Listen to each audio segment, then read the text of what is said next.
Hey, hello, folks. How's it going? Welcome back to AWS Let's Build a Startup. This is your weekly fix, a weekly 1 hour show in which we are discussing with interesting startups that are building on AWS. As usual, I am your host, Giuseppe Battista. I'm a senior solutions architect at Amazon Web Services, and I specialize in early stage startups. Anything pre-Series A is actually my jam, and I'm here in the UK. I'm actually in our London offices where also my guests are today.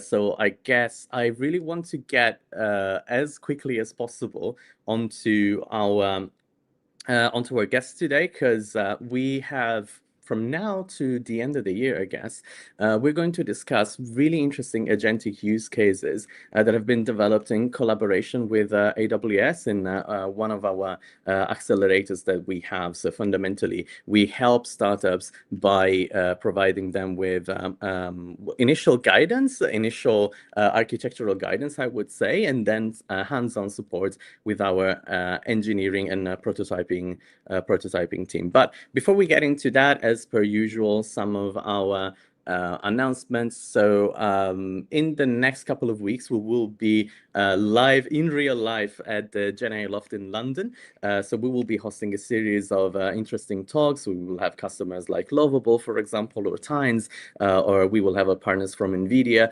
So if you happen to be in London, if you happen to be in Shoreditch, just a few minutes away from where I am right now, please make sure that you have a look at the program of the AWS GenAI Loft in London. So we will be sharing some links into the chat of YouTube, LinkedIn, and Twitch.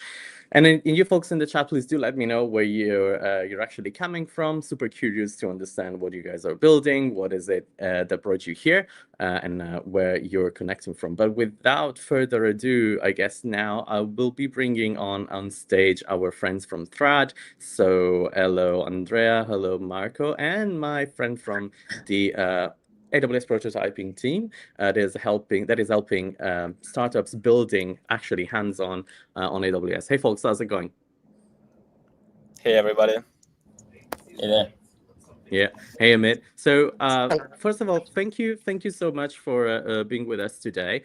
And folks, I managed to get to know you at an event that was organized by Kickstart Global, which is one of the largest, I would say, accelerator for talent that is coming out of the best universities in the UK. And I was carried away, and like actually your pitch struck a chord with me because I saw you folks are revolutionizing the way that we're doing advertising. You're mixing it with Agentic AI, you're mixing it with large language models, and your first way of actually building a product was actually enabling the insertion of ads into chat, so that, for example, customers that maybe they don't want to pay for a kind of interaction with an LLM, they could get out the functionality or like the wisdom that they were looking for, like the outcome they were looking for without paying. But this is also enabling developers all over the world actually building something and monetizing it so that everybody can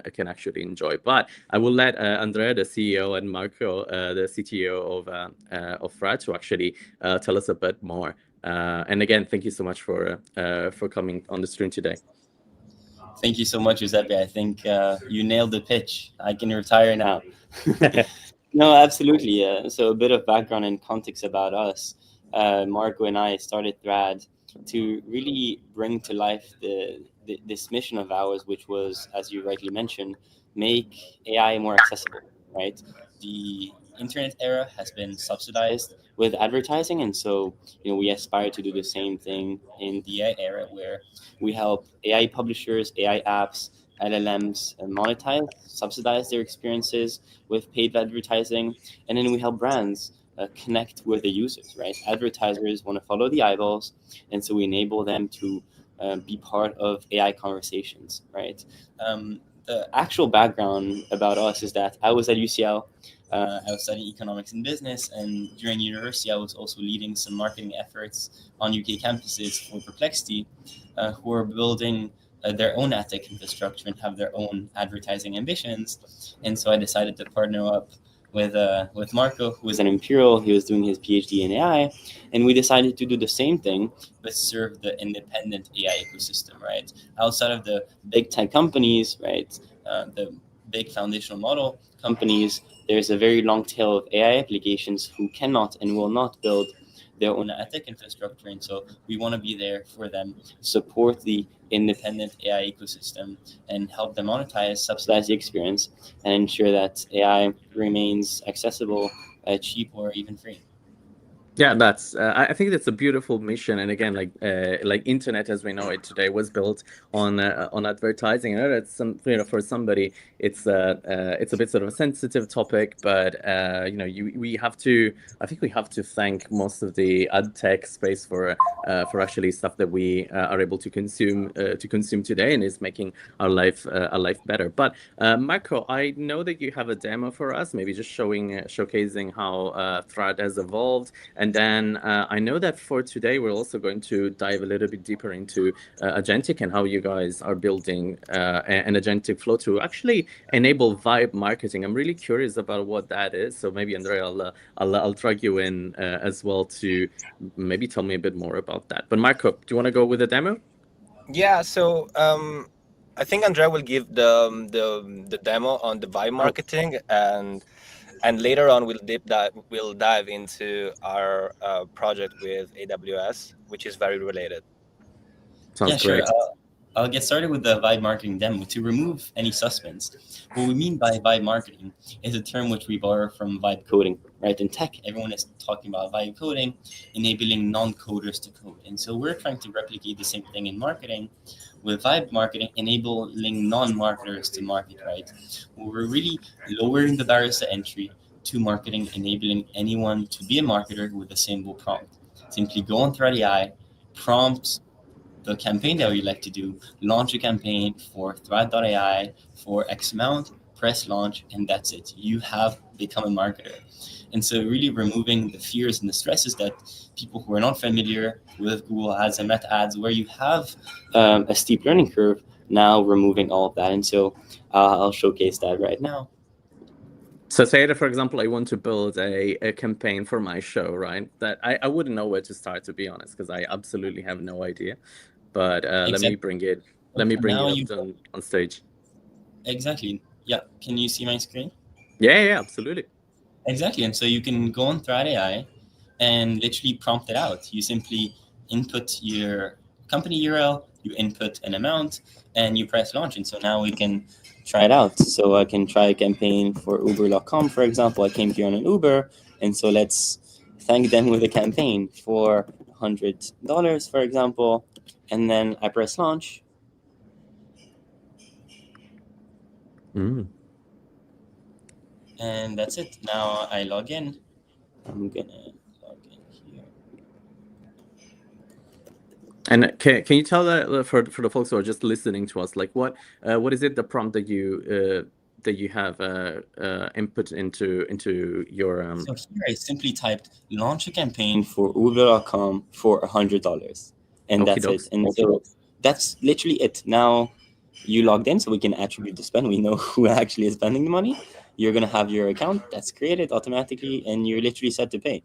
You can also preview what the ad is going to look like. And so here I would see what a prompt is going to look like, right? What would someone ask for me to get an ad for Uber? And so what's the best way to get around the city, right? You get an AI response, and then here's the ad that we generate on the fly. And Wow. so, yeah, really looking forward to Marco and the rest of the team who have been crucial in supporting us in this journey towards agentic marketing, where right now with Vibe Marketing, we're lowering the barriers to entry, but we're also having very strong foundations where a lot of the magic is happening in the background with agentic marketing. Yeah, no, that's I think that's really interesting. I think so that the demo that we show there is actually what the folks in the conversation that we'll have. So like, let's say I'm interacting with I don't know, maybe a custom GPT, and then there will be some messages that would trigger the LLM to That's actually say, well, I can provide you with an answer, but there are also like some sponsored answers, and that's how like developers all over the world can actually start monetizing their solution. I find and I find it actually brilliant.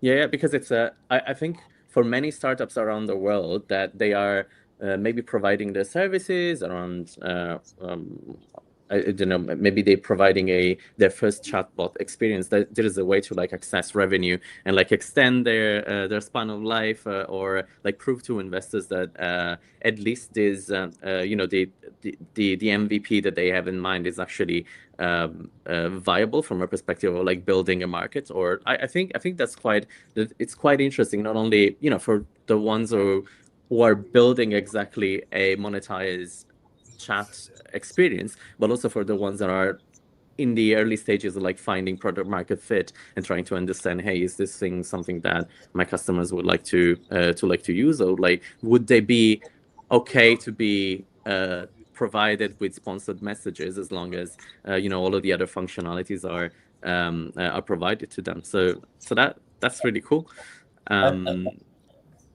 Yeah, absolutely. We're, AI startups, AI companies are trying to improve the world with AI. And so what we tell them is just give it away for free, right? Focus on building an amazing product and building an industry defining product, and we'll take care of the monetization, right? So that you can take care of what actually matters, and then provide, the experience subsidized with advertising that historically has had bad advertising, right? With scandals with Meta and so on. But advertising is not intrinsically bad or evil, right? And so if you solve the experience by making it native, by making it user friendly, you're actually providing value to the user. You're actually being helpful, right? People have problems, they're looking for solutions, and so the brands that are advertising have solutions to those problems, right? So the whole point here is actually to be helpful to the user, and to provide sponsor recommendations that are going to be valuable to them. Yeah, sounds great. And I guess that to take these a little bit deeper in terms of like how you folks are building this.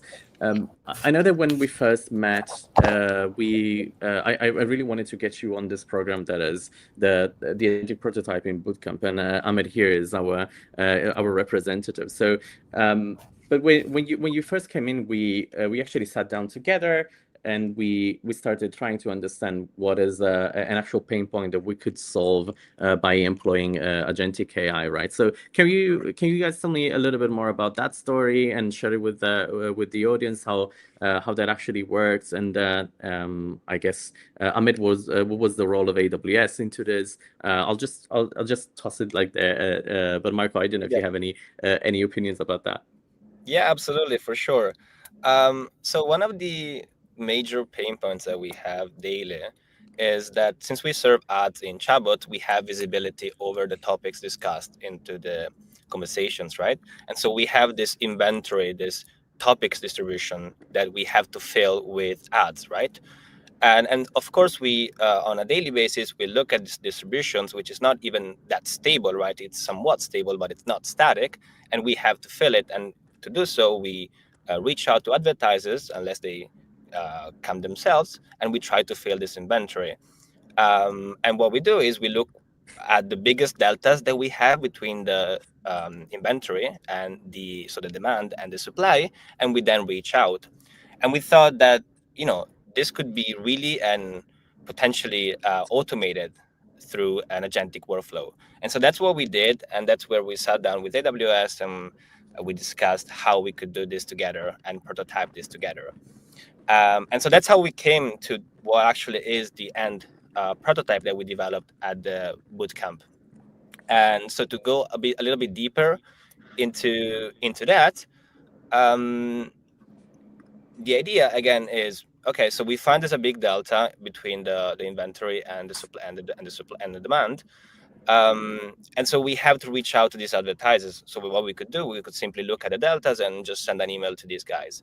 But that's not enough, right? It's like we go to them and we say, hey, we have some inventory for you. We should make a better case for that, right? So that's why we wanted to add on top of this a trend enricher, which means we go online across many resources, YouTube, Reddit, and all of those, and we look up for trends in the specific verticals that we care about.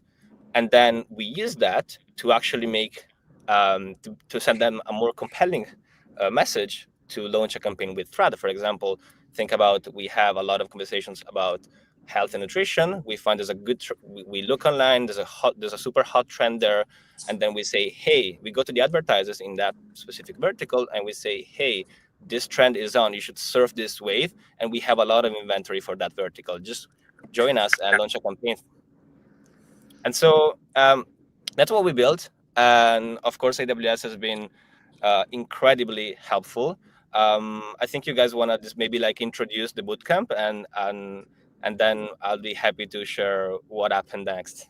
And actually, before that, I've seen a few interesting questions coming from LinkedIn. I'll be bringing in some of them. So I've seen this question from Douglas. Hey, Douglas, thank you so much for your question there.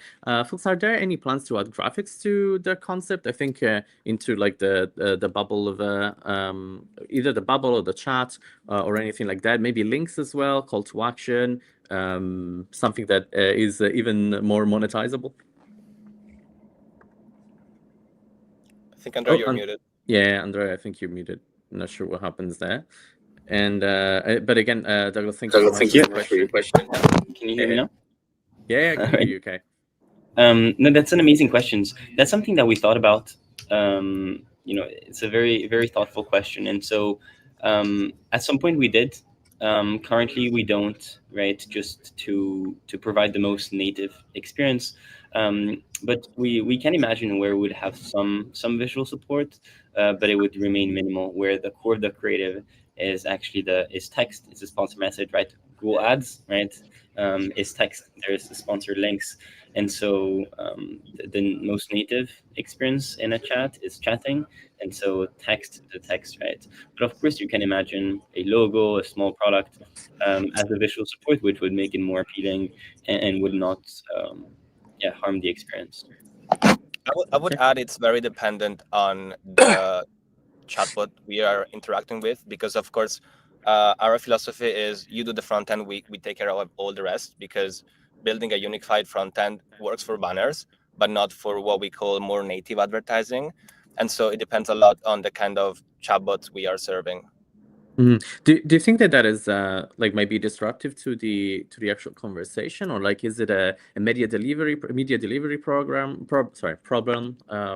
What do you think that might be problematic? Well, I think media delivery makes it slightly harder, but I wouldn't say it's a bottleneck. It's mostly about it takes more space. It takes up more space, and so sometimes we might go into another direction. But I think at the end of the day, the data will speak, and people will follow what the data says as usual. Sounds good. And sorry, I had another question, maybe a follow up from.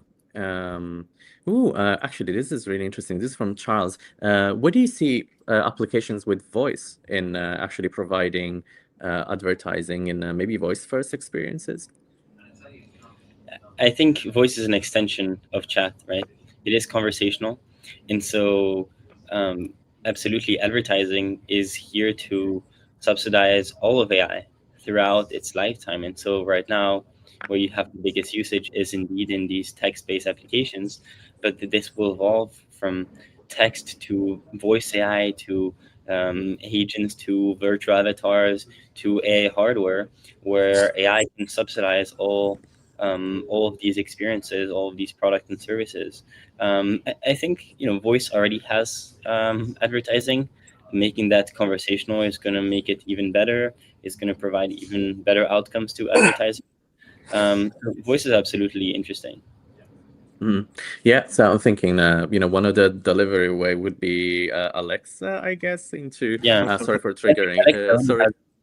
Alexa already has advertising, if I'm not mistaken, and it works well, right? It's pretty useful. This would be adding like an additional like personalization and I would say like a refinement of the messaging. So I think that would be where Thrad would come in, right? Because I know you folks have like a lot of intelligence in terms of when it comes to actually understand when triggering an ad, not being too much a burden on the conversation. So Yeah. I think that's Yeah. a very interesting. That was what actually struck the major chord with me, and I was like, oh, this is great. And so there are a lot of questions on the chat box. And folks, thank you so much for all of your questions. I just wanted to maybe pivot back onto like the prototyping bootcamp. And Amit, maybe you're the best ambassador here to like tell us a little bit more about first of all, like what is the AWS prototyping team for the folks who don't know. I'm pretty. I think I work a lot with them because I love helping startups building their MVP. But what is it your day in day out job, and how does it tie in with startups at AWS? Yeah, sure. So let's understand my team. PACE, that's the acronym we use for Prototyping and Cloud Engineering Team. So we exist for a simple reason. We work on emerging tech like Gen AI or IoT or any other emerging tech that is happening in the field. So we can work with customers like Thrad to understand what they are doing, what kind of problems they are facing, what is stopping them from adopting this new technology.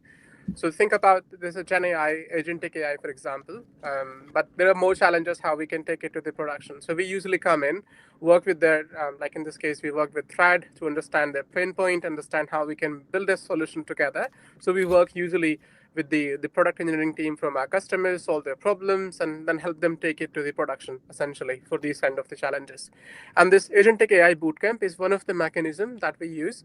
So these bootcamps, they usually have this pattern, like we have a learning week where we will explain things, all these concepts, like for example, what is agent core, what are the different frameworks available, how can we take advantage of these frameworks and build our solutions to solve the use cases that we have identified. And after that, we have the build week. So think about the first week is a learning week, and then we have a 2-week period where we are going to work hand in hand with these developers to figure out how we can build this solution as soon as possible. So that's the Agentic AI Bootcamp, where we focused on the Agentic AI essentially.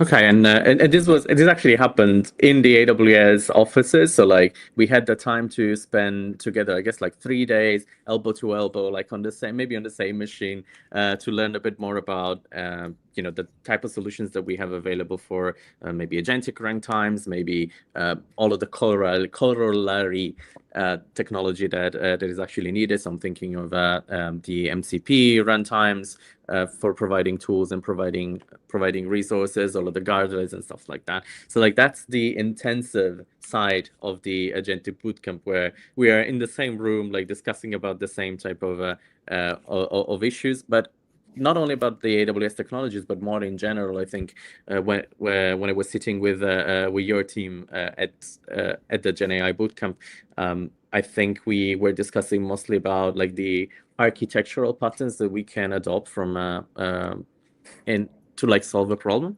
from the agentic perspective. And then you mentioned there is also like a week in which we are actually focusing on building, and that was the remote one, right? Yeah, so this usually we follow a mixed pattern. Sometimes we do work together on site with customer team, but given Thread was distributed globally, they were present in US and then Australia and then UK, so that was not really possible. So we ended up working in a very globally distributed team, and I think that's a bit easy given everything is available online. So that was one of the flexibility option, I suppose. Gotcha. And so, we're basically using this acceleration mechanism with, I would say, maybe 10 to, I guess it was like 10 startups that we have actually selected. So folks, if you have innovative use cases that you want to discuss with us at AWS and maybe being enrolled into this type of bootcamps or programs that we have to accelerate the build out of startup, please do reach out via LinkedIn. We're super happy to meet you. We can also share with you a few links where you can actually book your own one-on-ones with myself or some of the folks on my scouting team. And they're also lurking around here and on Twitch, YouTube, and LinkedIn. So like, just feel free to connect. Super happy to chat with you guys. So let me think. So I would say we have spent those couple of weeks, maybe 3 weeks together. Can we have a look at what the results of this are, or like some of the insights that you folks have brought to life when it comes to agentic flows for vibe marketing? Of course. So I think it would be a good way to start would be, I think, Amit, you have the diagrams. It could be cool to show the audience what's the architecture there, and maybe we could also introduce a bit of the tech stack that we used. Very AWS centric, of course. And I think in the meantime, I can quickly share my screen and launch the demo, because it's going to take a few minutes. So I think a good idea is I launch the demo blindly, and then we go through the architecture, and hopefully it's going to spit out a good result or anything interesting. So Yeah, let let's me go. quickly share my screen just to show. While you do that, I'll go through the questions and see if there's anything interesting that we might. There will be for sure something interesting in there, but something that I can bring up right now. Okay, and so there's somebody asking, is there a link? Is there a link to what? Let me know in the comments, please, and I'll do it. Or I don't know if it's if it was the link of the demo that we were seeing before. But if you're thinking about that, you can just go to Thrads.ai and you'll be able to see that demo. And Marco, let me know when you're. Oh, there you go. So your screen is there. Let's start You're it out. right. Yeah. So we have. I just launched our demo. So basically, as I said, we start from a specific vertical, specific category that in a real world scenario would be where we have some delta between the inventory and the supply. So advertisers. And in this case, what we did was, okay, let's start from picking the vertical, picking the category. In this case, I picked a tech brand, like the brand tab is a tech brand, and the category would be cloud services. And yeah, we set up the goal. We defined the collection. So the collection would be we're looking for trends, right? This defined the time window that we care mostly about. So that would be really recent trends. The region, and then the number of prospects, which is the number of prospect advertisers we would actually be in the lookout for. And as you can see, the job, you can see that Bedrock is doing its thing, and Strands is doing its thing. And so we'll just let it go for a while. In the meantime, I think it's good to actually see what's the architecture there and what we are doing. Yeah, sure. Sounds good. So I will get Amit's screen on share, and yeah, so maybe let's dive deep onto the architecture, Amit. Yeah, sure. So before we go in detail about the architecture, so as I mentioned, as a prototyping team, we do experimentation. So when we started this project, we were experimenting different patterns for agentic AI, because for this problem, you can't solve it with just one agent. You have to think about multi-agent patterns. So there we have selected strands as a framework, and then from the strands, we started thinking about a swarm pattern. So this architecture that I'm going to talk about is about the swarm pattern, and I will explain what that is. The swarm is easily coming from like a hive pattern where we have a shared goal, and all these workers, in this case agents, are kind of going to work towards achieving that goal. So let's understand what is happening in this architecture. From the top, we have data sources. So data sources, we started collecting data from the product hunt, Google Trends, your YouTube, and multiple other social media like X, that we started collecting, Reddit, and so on and so forth, and then the web search as well. So these are the data sources that we have identified we need to do a proper research, so we can offer a personalized email to help convert for Threads as a marketing leads. Then we started thinking about the execution for the swarm. So here in swarm pattern, how this works, all these agents will share a shared memory, and they will have access to a common LLM model. So in this example, we have selected Nova Pro, but you can use many other different models depending on the agent that you're working with, and then the DynamoDB and S3 as a storage layer. So how this works, when the user requests, based on what you have seen in the front-end side as a campaign configurations, it starts the Swarm in runtime initialization. It will check if all the resources needed for these agents are available. If everything is okay, then it will trigger the flow. And from here, they will find, let's select the next agent that is responsible to do the task.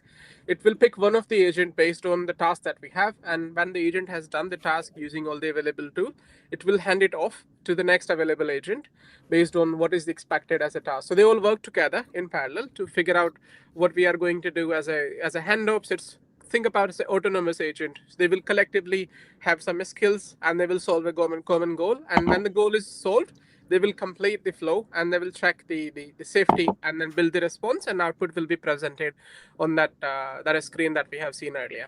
So these are the Sorry, you refer to this as a swarm pattern, right? Can we just tell a bit more, like in general, what it looks like? I think it's one of my favorite because it's sort of kind of the anarchy of agents. They kind of decide what to do, but maybe you have a better and like more rigorous definition for me. So I think you are in a spot on from the definition perspective. So think about all these agents. They will have their own set of tools available to them. Basically, think about all these skills that we have available in these agents. And the handoff between the agents will happen automatically. Like agents will decide how they will be traversing a path. So you don't really decide the flow between the agents. You just give them a goal, give them the skills, and let them figure out the problem. And they can do the experimentation. They can figure out how they will be solving a problem. There might be a possibility that when we are doing a discovery and the trends analysis, they can always ask for more trends if the trends that they have identified were not valid. So we rely more on the LLM reasoning capabilities in this pattern to solve a goal. And that is the best part about this. So you can throw a complex problem that they haven't seen. So you haven't defined the logic for this, but it will do its thing. And then you will figure out and give you the response. So that I think is a really beautiful aspect about it, making this a semi-autonomous agentic AI. And that works really well. There's some downsides of it though, because think about agents are deciding the next step and they're deciding if the goal is achieved or not. So basically, there is a possibility that if one of the API is not working or some response is not as or not processed or some other issues, there might be a possibility of ending into a recursion loop. And this is the reason we end up defining these safety limits here. So we have like 15-minute maximum runtime or 5 minute per agent and 20 maximum handoff and so on and so forth. You can think about all these sort of safety limits. So you don't really end up using your resources unnecessarily if the problem is not solving. This was a great start, but in the end, we also experimented with another pattern. That was the graph pattern. So graph patterns work slightly differently. So just think about, this is a graph where we have some cycles, like cyclic graph. Think about when we're starting the execution, we go for two in parallel. We are going to go for the trend discovery, similar to what we were doing in the Swarm pattern. We will discover the prospects and the company data from the product hunt and from the internet search. And then we build the context layer that will be used by other agents. Then we use Google Trends to validate if the trends that we have identified are good enough or not, based on if they're trending in the last week or last month, based on the business logic that we have. When we have collected all these trends, we move on to the aggregated data. Then we have the checks if the data is sufficient or not. If data is sufficient, we use again LLM reasoning to score the trends based on the leads that we have identified. And then we generate the personalized email with the help of the context and the trends that we have identified and the company data that we have identified. So think about it as your own personal marketing team. So we have defined different roles. We're doing the research, we analyzing that data that we have collected, then we identifying the relevant trends that are appropriate for a given prospects, and then we target them with that email. So that is the idea behind this agentic AI. Any questions? Yeah, so there's one question that is currently hiding my face, and it says, how many agents? Up to 8? Was it 8? Thank you, Karen, for that question. So you started with 8 agents? So I think this comes down to defining how many roles that you would like to assign for the agents. So as you can imagine, we had in total 8 different agents. So this is the graph pattern that we have identified. So we have the discovery agent for different data sources that we're collecting, and the trained agent that is collecting all the trends from different data sources. Then we have the validation agent, the data aggregation agent, and then the scoring agent. content agent that is generating that email, and one final for the build response agent, because we have to build the response that is suitable for the end platform, in this case the UI that we have seen. So we would like to display that email or any other relevant metrics that to be displayed to the user. So if you zoom this bit, I can probably show you what is happening here.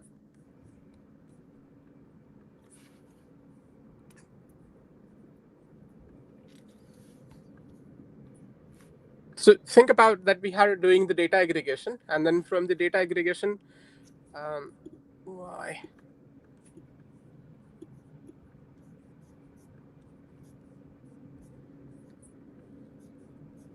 Okay. So when we build the response, we have to think about displaying the execution metrics and the different orders that was executed. So we can figure out if we need to debug and if our agents are working well or not.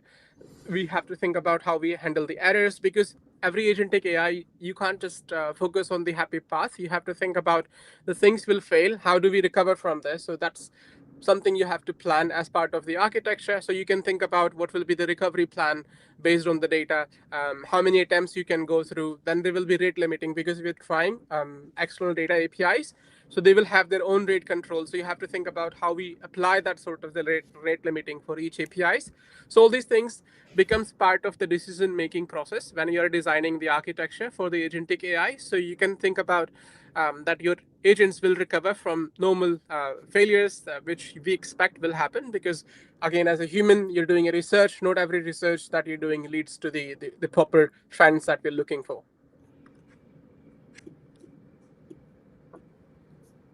Sounds good. So I guess that the lessons that we're learning from here is that we are trying not to define a path. Like, we're trying not to pass me the term, like maybe writing too much of the business logic as a flow, but rather we are trying to instruct smaller autonomous components and have them actually quote unquote reason on all of the tasks. Is that what is happening here? Despite the fact that we were started with the swarm pattern, which is more like a anything is free for all. Like, all of the agents will evaluate who to hand over to. Whereas in this case, we are maybe looking more into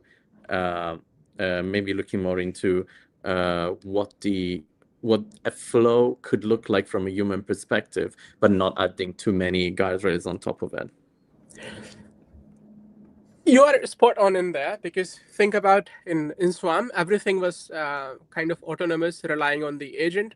In the graph, we applied some control because we knew that the flow should look like this, and then giving the flexibility with the help of the cyclic loop or cyclic graph within the framework. So we allowed some freedom wherever possible, especially from the error recovery, data quality, or if you need more data. So think about guiding the LLM with the help of the human developer perspective to get better results and faster. Yeah, and it's also like, I think it really works well for processes that they do not have a well-defined end, and then you can keep refining the results. Because I think that from the perspective and from the Thrad perspective, these lead generation lead generation tool can have multiple campaigns that they can provide leads to, and these will evolve in time, because the input of this is necessarily maybe some trends, maybe some other companies that are looking to build campaign onto specific topics. So like, this is an ongoing process that will require more and more refinement. So I think this is where like the agentic component of this works really well, because there is no one defined outcome that we want out of this, apart from like the engagement with a prospect customer, right? Yeah, that's correct. Exactly. I think that's exactly the reason why we were so excited about this, and we'll pursue this. And yeah, as you said, trends are ever changing. At some point, there might be an opportunity. At some other point, there might not.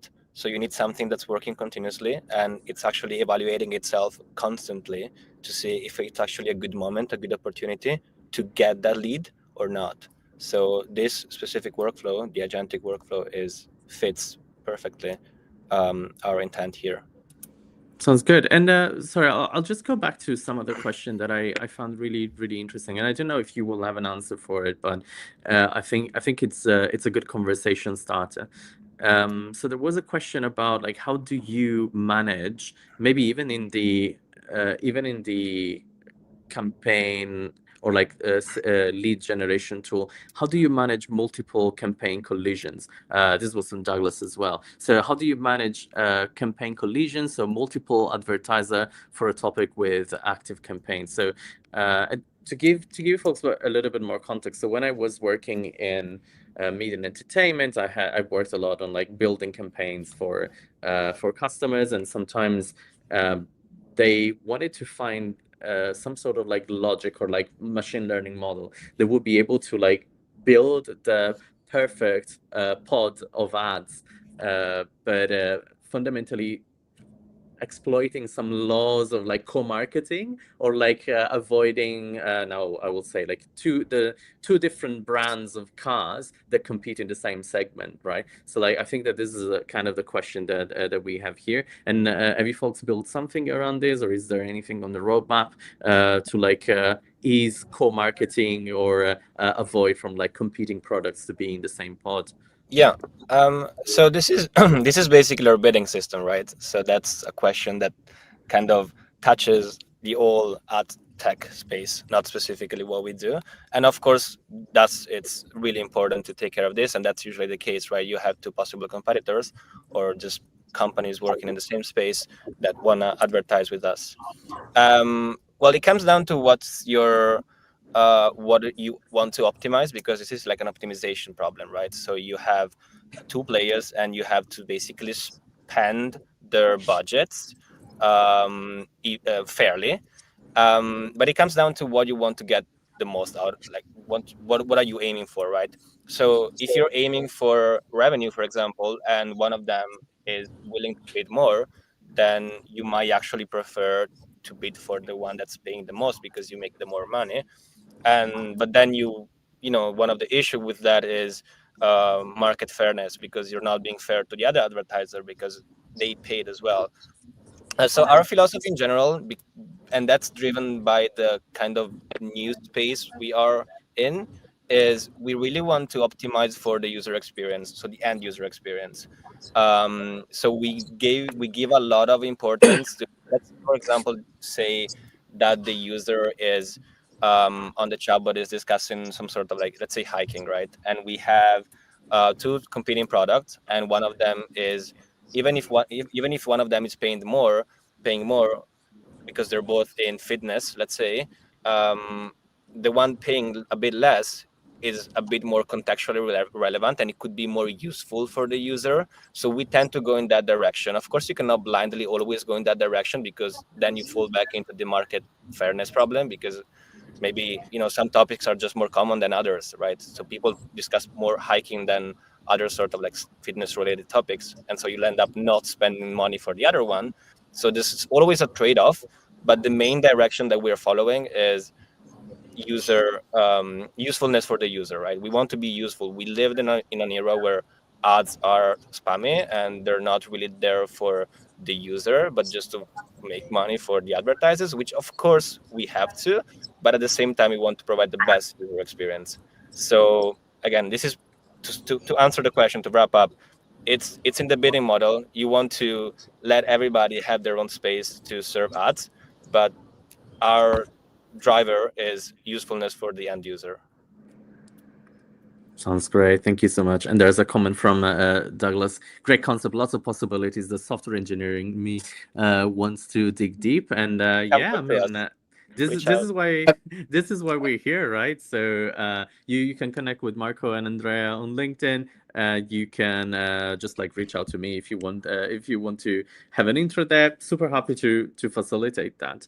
And I guess that maybe I want to spend our last like maybe 10 minutes. Ahmed, I know that you folks have started building locally. So you've used two main AWS technologies to actually build this.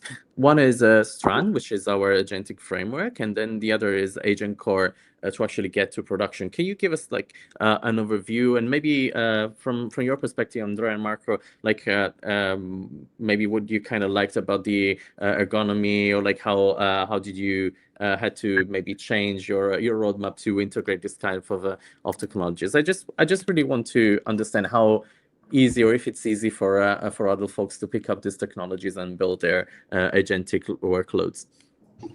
Maybe I can briefly touch on the commercial aspect of the agents and of agentic marketing. Why I'm generally so fascinated about agents in general and agents applied to marketing is that they're not only improving outcomes for the buyers, but also the experience of the end user who is consuming the ad itself, right? If we have ads that are better for the user, that are more useful for the user, it's just going to provide more value to them, right? And so the agents in the loop here that are aware of trends are just going to feel better. It's just going to be a more friendly user experience. And then the one that is easiest to perceive is for the actual media buyer, for the advertiser. Having agentic media buying, agentic marketing means that with the agents that are not deterministic, we're able to really advertise at the speed of news, right? What is marketing? What is advertising in the first place? As the job of marketers is to be very intertwined with culture. It is to spread ideas that matter to people who care at the speed of news. And so these agents enable them to do that. And the AWS team was really helpful to get us close to this mission. And I think just to answer your second question about the agent core, so think about in any software engineering, when you're designing any of the software, you have to think about how you're going to deploy this. And this is where the second service that we have is a managed service for agents, Agent Core. So that allows us to deploy this with ease. So Agent Core provides, think about like a runtime similar to how AWS Lambda provides the runtime for our code to be executed in the cloud. Similarly, Agent Core provides the runtime where we can run these agents in the cloud. So this is a managed sort of a platform or service from AWS, which allows you to think about deploying your agent irrespective of which framework you have selected, whether that is a LangGraph, or in our case, we have selected the strands. Then at the same time, it allows you different options like using a gateway. So think about in our architecture, we mentioned about the trends agent. In trend agent, you can, as of now, we're trying 6-7 different APIs to get the trends, but in future, you might be able to get from 20 different APIs or websites or many different locations. So this can expand. How do we make sure that we don't really reduce the effectiveness of our agent? Because if you bring all these APIs and their definition, everything into the context, it's going to be like your LLM is going to make a mistake. Maybe it will select the same API again instead of selecting a different one. How do we make sure that it selects the correct API or correct tool for the use case? This is something simply solved with the help of the gateway. So you host your existing tools on a gateway. It uses a semantic search. So based on LLM, it will simply ask, give me a tool for something like this, and it will find the list or subset of the tool which matches this. So reduces the amount of the decision-making options available to the LLM agent in that regard. So makes the job more accurate. And then we have the other options, like, for example, we have the code interpreter where we can write the code, run this code in a sandbox in a safe way from the agent AI. So think about if you're looking for scoring. As of now, we used LLM for scoring these trends, but in future, if you have a new complex algorithm, so you can run that code in that sandbox and then receive the score from that sandbox. And this is something possible with the help of the code interpreter. That's another tool provided by the agent core. And then we have browser. So think about, we talked about, we will be looking for the internet search. So if everything is not available through the API, and they need to, like our agent need to verify something from the internet search. So you can use the browser tool. So do the internet search or browse the website to get the latest available press release, for example, from our prospect customer. So that is possible with the help of the browse tool. So all these sort of the tools makes it easy for us to deploy these agents in production. And because it's a serverless offering, so you don't have to think about how we will be managing the infrastructure. You only pay for what you're using. And the best part is the cold start. So it's very low compared to, I think, few other options. They take a bit longer. And here, the cold start is very short, similar to how the Lambda function works. So you don't have to wait forever to see the first response from your agent when you're deploying it. So the couple of other benefits that comes along with the having a dedicated managed service for deploying your agents in cloud.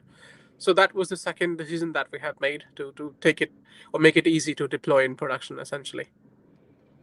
Sounds great. And sorry, there was a question before. I cannot find it in the stream, but somebody was asking about like the kind of costs or like the cost dimension that this application may have. Do we have any preview, or like do we need to like go and do some homework? Maybe in one of the next episodes we'll dive a little bit deeper in this. I don't know. Sorry for putting you on the spot, I guess. So No, sorry. You go, Amit. No, it's all I right, can man. You can go. No worries, you can go. So the question was about the costs, right? Yeah, exactly. correct? So yeah. Right. So I think it's related to the cost of the agentic flows or the agentic workloads. Yeah. If you want, I mean, you can start, and I can just add a few things on top I'm thinking of. So I don't have the exact number, to be honest, for the calculation, because we have selected everything serverless. So we haven't really estimated how much it will be costing us. Because think about from the agent core, you only pay for what you're using, and the pricing is flexible in that regard. So you only pay like less than, I think it's the CPU consumption that you will be paying and the memory consumption that you will be paying for the runtime. And it's around 0.0895. So it's really low in terms of the per hour cost, and that goes for the memory as well. So, but we haven't really calculated the exact price, but I believe it's down to how much we are using it, because we're not going to pay for anything that we're not using. Think about the selection of the services that we have made. We have the S3, which again is not very expensive service. Most of us are already using S3 bucket, and then the DynamoDB for the storage, and most of the things that we're paying is for the agent core for our deployment of the agent. I can share the link for the pricing, but I don't have the exact numbers, honestly, to share. It's okay. I think I was more after like the cost dimensions, right? So which is the cost for the runtime, and then the cost for all of the ancillary serverless stack or like the resources that we have in there. So plus, I guess the other consumption part is like tokens in and tokens out that we need to be mindful when we are actually interacting with LLMs. So, but all of this to say that there is potentially like a component that you will pay by usage of compute resources, and then there is another component. Sorry, the first component is going to be potentially low, like a standing charge, but then the other is actually based on the consumption that you make of the LLMs, and that will grow with your usage. So if you have let's say a business model that actually works, like your costs will only grow if your adoption grows as well. So like that, I think that's the great promise of or like building a completely serverless application that will, the costs will only scale if your usage scale, and therefore it will de-risk your go-to-markets and your I would say your business model. Andrea, I don't know if you wanted to add anything there, like Marco. Well, one word of advice on the cost would be that specifically for production. Can you hear me well? Yeah. Okay. There's just a Andrea, little bit of a noise. I don't know what's happening there. Andrea, can you mute yourself? I think I'm hearing something in the background. Okay, Oh, sorry, damn. it's better. Maybe it's me. Now, one word of advice for production agents that I've learned is KV cache as hell. Like caching as hell really helps. Because yeah, I mean, one of the main costs is token in, token out, and caching makes everything much faster and just cheaper. So you really want to optimize and look at that. I think that's one of the most important lessons I've learned. So yeah, cache, guys, cache. Okay, cache is important. Sounds good. So on that, I will start closing the stream for today. So first of all, Andrea, Amit, and Marco, thank you so much for being with us today, and you folks on LinkedIn, YouTube, and Twitch for sticking up with us until the end of the hour. So first of all, next week we'll be live again. Another agentic project built by a startup. We'll be sharing who that startup is in the next few days on LinkedIn. But we will go through until the end of December, I guess. We'll showcase all of the things that we have built together through the prototyping team and through this Agentic Bootcamp that is helping out startups everywhere in the world in actually getting closer to their MVP. Another call to action, I guess, if you folks are in London, please join us for the Gen AI Loft in here in Shoreditch. There is a link that I've shared on LinkedIn. We have fantastic guests coming up. So we'll have folks like NVIDIA. We'll have folks like Lovable. We have Tynes as well. So I'm super excited. Super happy to meet you all in person. And yeah, that's it for this afternoon or morning if you're on the other side of the pond. This has been Let's Build a Startup. I'm Giuseppe Battista, your host, and I'll see you on next week, 2 p.m. BST, 9 a.m. EST, and 6 a.m. PST for our folks in Seattle and San Francisco. I'll see you soon, folks. Thank you so much for joining. Bye-bye. Thank you very much. Thank you so much. Bye. Bye-bye. Great.